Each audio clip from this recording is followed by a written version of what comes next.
Hey everyone, welcome back to my wine diary. Just a little over 4 weeks ago, I've signed up for the WSET Level 1 course. Since then, for 4 weeks, I've been taking my classes, done my studies, tastings, assignments, you name it, and last weekend I had my exam. Today's video is all you need to know about WSET Level 1 exam. As per usual, before we jump into today's video, please consider subscribing to my channel. That subscribe button is right down below. You all know where it is. I don't need to explain it. Together with the subscription, you will see a little bell. It's a notification bell that you can click in order to receive notifications on your phone when my new videos come out every single week. And of course, by the end of this video, if you liked it, make sure to really smash that like button. That would really help my algorithm with YouTube so I can post more videos for you. So this is the second video that I'm making about my WSET course and experience. I will link the first one right here. That one I did throughout the course as I was still taking my classes. I think I was about 2/3 into it, and I just told you my experience with the signing in process, with the cost of the process, the classes that I was taking, pros and cons. So find that right there in that link if you need to rewind this video a little bit. But let's go ahead and discuss the exam part of it. There will be a part 3 to this video, and those will be questions that were asked during my exam. So I decided to make it a special separate video, not to mix it in with the rest of my exam experience for you. The number one thing that I wanted to mention in this video is, when do you actually book your exam date? Now, you can wait until the end of your course to book your exam date, but I really don't recommend you do that because of so many people in the world passing the WSET course or trying to schedule their exams. The available dates are actually not that numerous. So what I did is, once I signed up for the course, I immediately went ahead and signed up for the exam as well.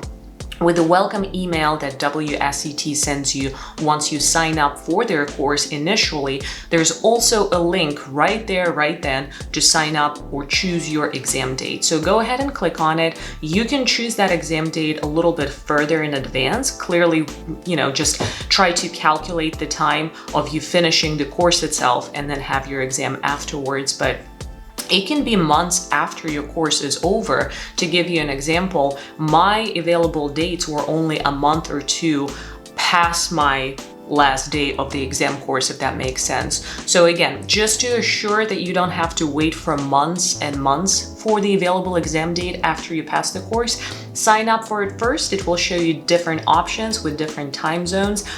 Keep in mind, if you are in the United States, the time that they have there, at least through my academy, Napa Wine or Napa Valley Wine Academy, through that one, the time was in Pacific Standard Time. So you need to translate it to the Eastern Standard or whatever zone you live in. So keep that in mind. There are a few more things you need to know on the technical side to be ready to take your WSET exam.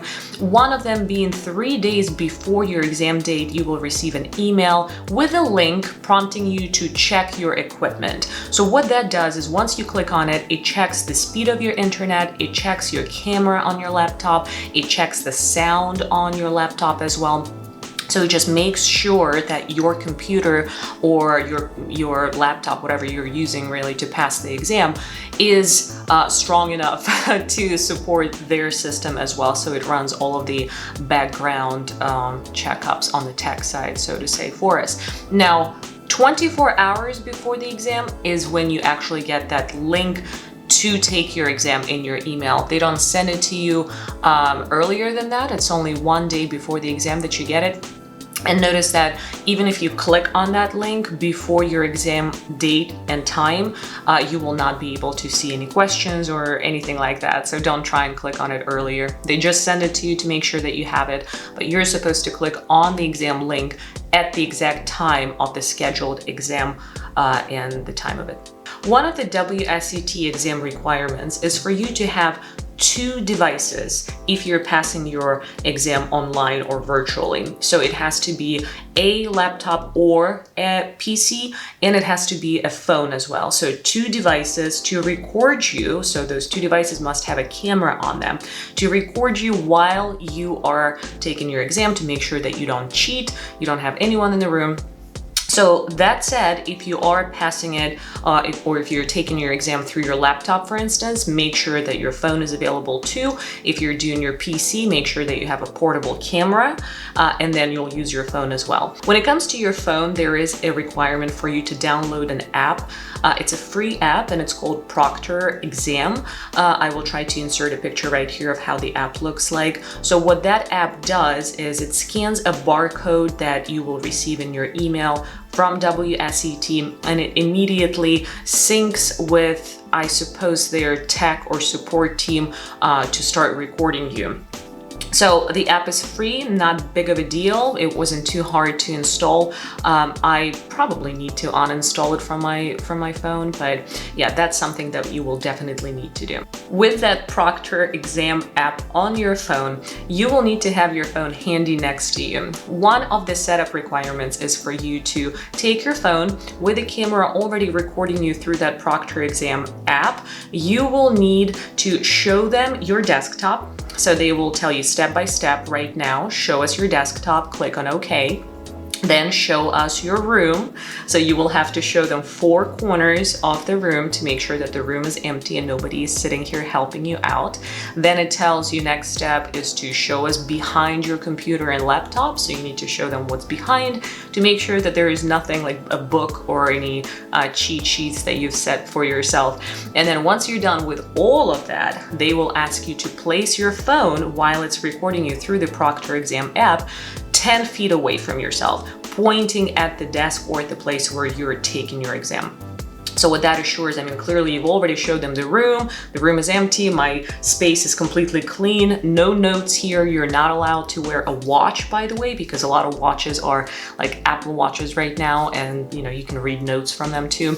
So no watches are allowed. You're not allowed to have any notes, any papers, anything on the table. I even think that a pan, they said no pans are allowed on a table either. So try to clear off your table fully, completely clean, nothing on here.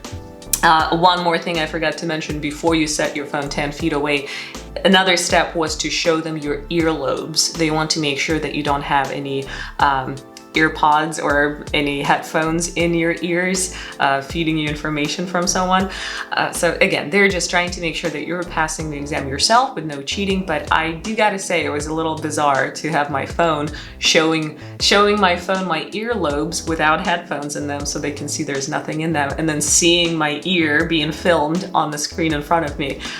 That was something. As you can tell, there's a lot of prep work here. The actual exam itself, I don't have much to cover, honestly, because I'll film a separate video for questions that you need to expect in this WSET Level 1 exam. But when it comes to prep, there was a lot that I wanted to tell you about. So after we showed them our room, there's no one here, we showed them our earlobes, set the phone away 10 feet. We also need to have an ID with you, so make sure to bring your driver's license or your passport with you, because they will ask you to bring it very, very close to the screen of your laptop or your computer, and they will take a little snapshot of your ID. And if it's a driver's license, they ask you to cover with your finger the driver's license number, and if it's your passport, they will ask you to cover that passport number. After all of this time, we are now finally ready to click on that Start Exam button. So once you're ready to do that, go ahead and click on the Start Exam button. At that point, your 45 minutes start. Now, the difference from the course mock exam that you had to take at the very end of the course, which was a really, really helpful course in my opinion. I actually got a lot of similar or same questions from that mock exam from my WSET course in the actual exam. But the cool part is that although WSET mock exam or any really other questions that they give you just like to train your brain through the course are most of the times a multi-answer question, so you have to select more than one. Like for instance, select all that applies, you know, so it's not just one. Now, the actual exam, the serious, the big deal one, is only a single answer question. So there was no multi-answer questions in the actual exam. You only had to select one answer, which made it super simple, because once I filmed that third video for you guys with the sample questions for the exam, you will see how sometimes you can just literally eliminate all of the other options. So having just one answer per question is super easy.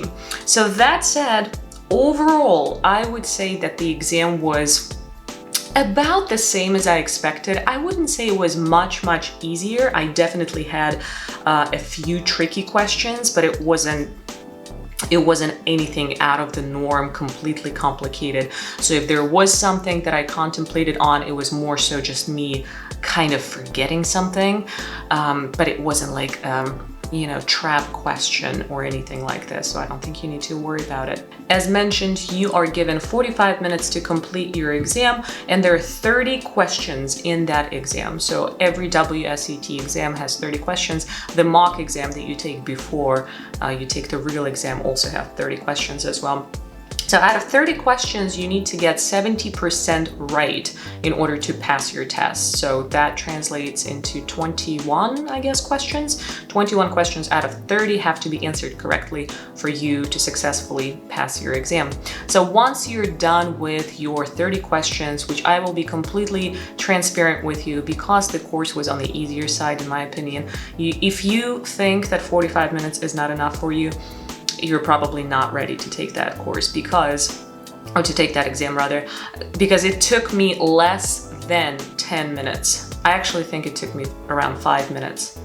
I honestly think it took me about 5 minutes to actually take the exam.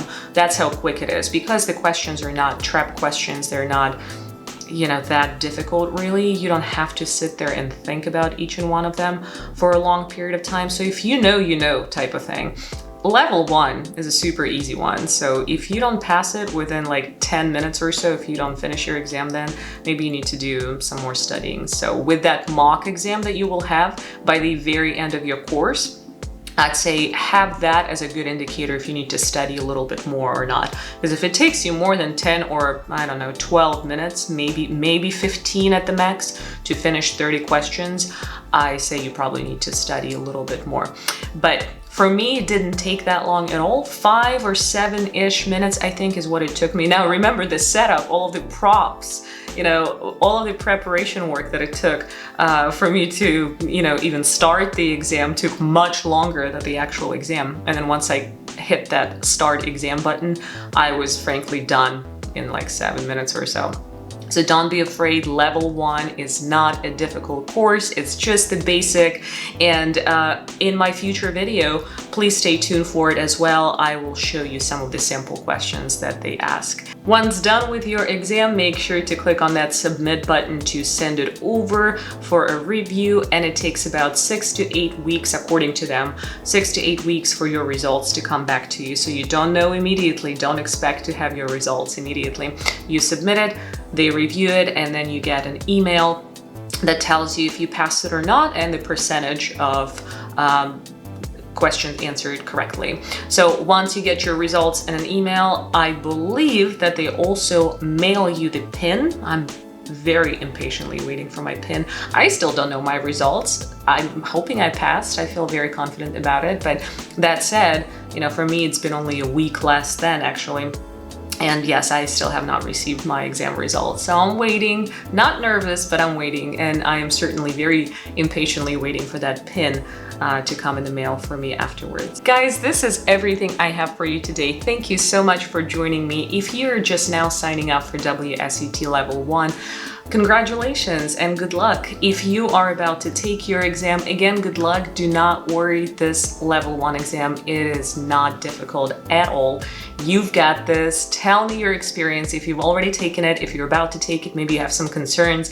I would love to answer your questions down below, so please put any questions or feedback down there. Make sure to check my other video on WSET experience. I will link it on the screen right now as well as some of my other videos. So thanks for joining me. Make sure to subscribe, join the group. Let's talk about wine more. Until next time, cheers.